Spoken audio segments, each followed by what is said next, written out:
Hello everyone, Aaron Spot Hater here, back with another EDH guide. Before we get into today's video, I'd like to say, please use my link in the description to bring yourselves to this website where you can make donations to contribute research for Charlie Kent so that it may one day hopefully be permanently cured.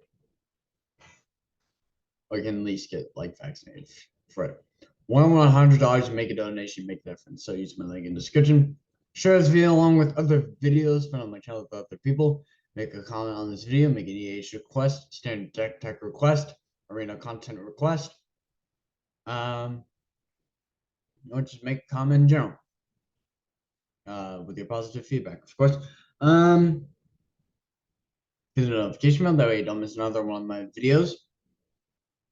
Subscribe if you haven't already. I think it's the 95 of you who are currently subscribed. 5 away, guys.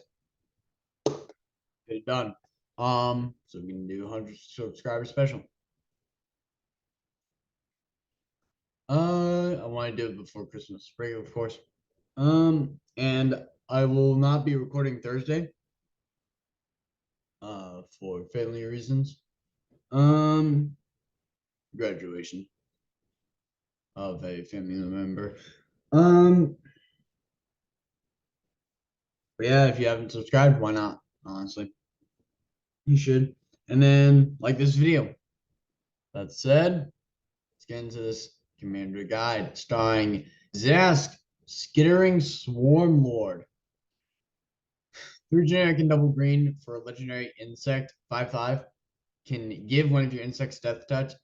For 1 generic and hybrid black green, so it's a black green commander technically. You can play land cards and cast insect spells from your graveyard. Pretty broken. Even more broken is whenever another insect you control dies, put it on the bottom of its owner's library, then mill 2 cards. What's always been a problem with most mill decks, and you'll know this if you play mill decks, like self-mill decks, like Golgari and stuff, you eventually run out of cards in your deck and you could just die. With this, you don't really have to worry about that. Sure, you mill 2 cards, but if the insect is a non-token creature, it's getting put on the bottom of your library. So really, 2 cards are coming out of your deck while one's going back into your deck. So really, you're only losing like a net of 1 card off the top of your deck.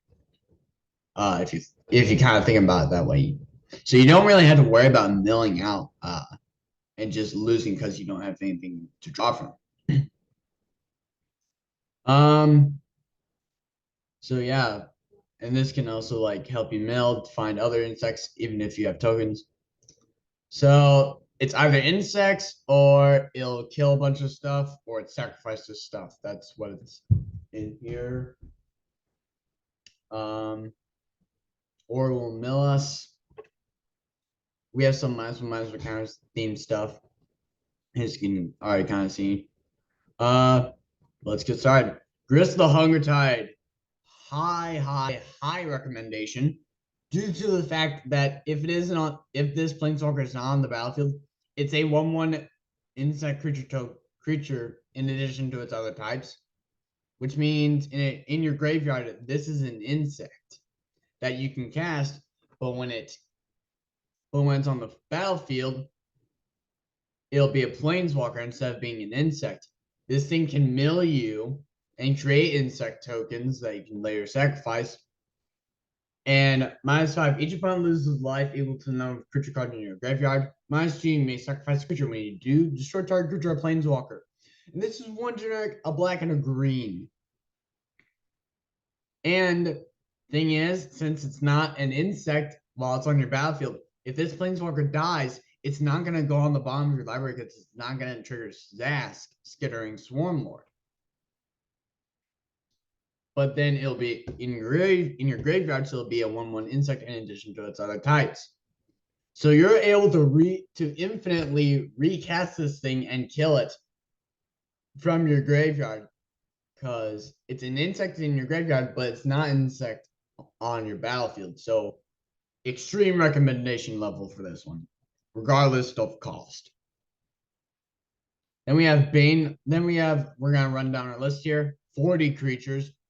So ready? Go. Like I said, it's like all the criteria. So sacrifice insect or mill just to get into a graveyard or whatever. Some -1/-1 stuff like synergies. That like creates tokens. Enough me blabbering. Bane of the Living. Blight Beetle. Broodhatch Nantuko. Canotech Scarab Swarm. Canotech Tomb Sentinel. Carnifex Demon. Carrion Grub. Damogoth Titan. Deadly Grub. Decimator Beetle. Distended Mindbender. Foundry Hornet. Giant Adaphage. Giant Ankheg. Graveshell Scarab. Haywire Mite. Heartstabber Mosquito. Iridescent Horn Beetle. It of the Horde Swarm. Izoni, Thousand Eyed. Kazandu Nectarpot. Crawl Foragers. Crawl Harpooner. Living Hive. Lord of the Forsaken. High recommendation, by the way. Mazrek, Crawl Death Priest. Moldgraph Millipede. Mortipede. Nantuko Cultivator.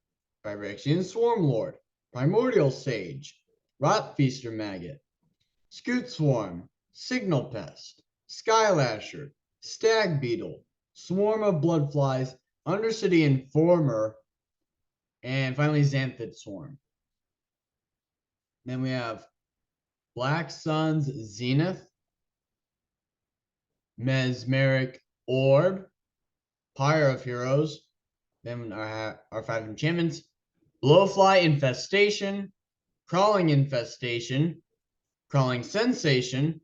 Nest of Scarabs to go along with the -1/-1 counter stuff. And Path of Discovery. Another high recommendation because it gets lands into your hands and stuff into your graveyard and buffs up your insects.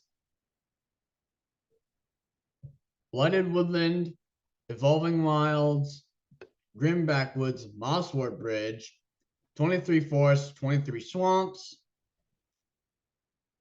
Here's your 6 tokens. 7, excuse me. We have 3 parents with a mana value of 1, 7 with a mana value of 2, 1 with a mana value of 2, 8 parents with a mana value of 3, 11 parents with a mana value of 4, 10 parents with a mana value of 5, 5 parents with a mana value of 6, 1 parent with a mana value of 7, and 4 parents with a mana value of 8. On curve, we have a 99.74% chance of playing Haywire Mite, Signal Pest, and or Xanthid Swarm.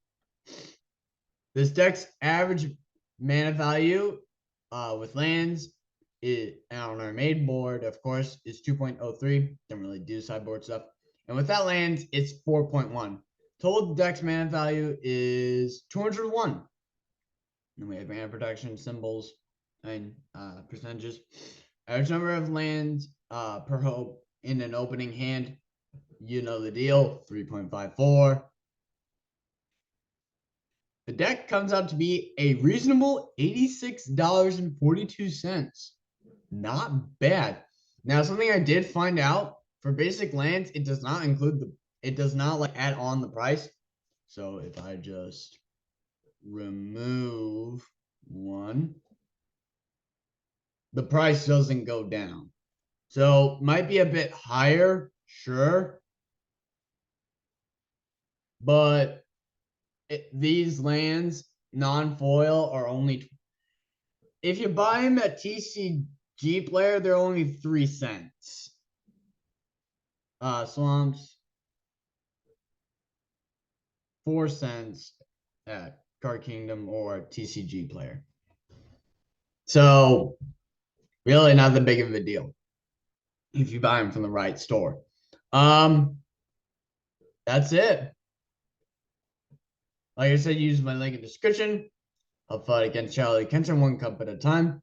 $100, you make it a donation. You make a difference. Cannot speak today.